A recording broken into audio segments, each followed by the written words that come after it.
فساد كيك وجديد. فساد كيك، اموركم هانيه، كلشي وادك.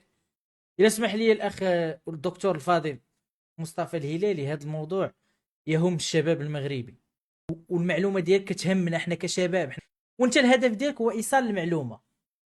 اذا انا ندخل الميساجات ديالو، غنوريك. السلام عليكم ورحمه الله تعالى وبركاته.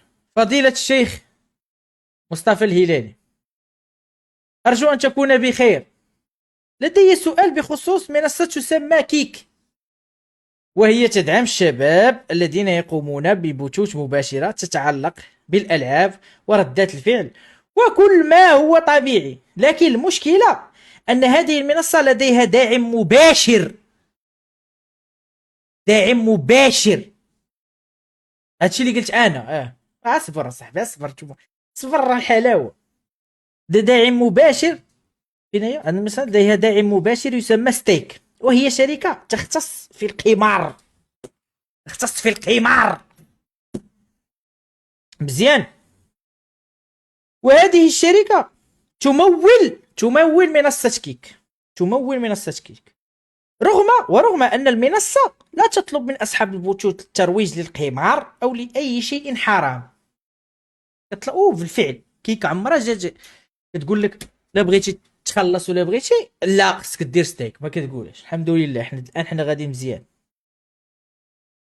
إلا أن هناك تساؤلات حول جواز الاستفادة من الدعم المالي التي تقدم هذه المنصة للشباب.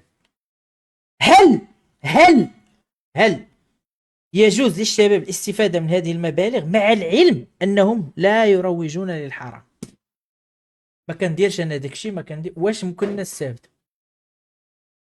إذا كنت لا تقوم بإشهار الحرام فلا مانع أن سير اخويا. هذا اللي يبقى يطرطر عليا المره الجايه ماشي عليا انا، على الدراري. ما انا راه قصه اخرى، انا عندي استوار اخرى في هادشي.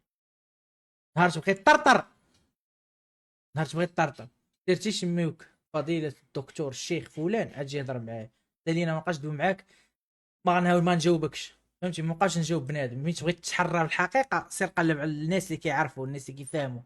ما حدك ما كتروجش الحرام، وسير رجع للتاريخ. حيت انا نقدر نقول لك داكشي ديال، ولكن ما فهمتش لا ستاتيو ديالي ما كتسمحش لي انا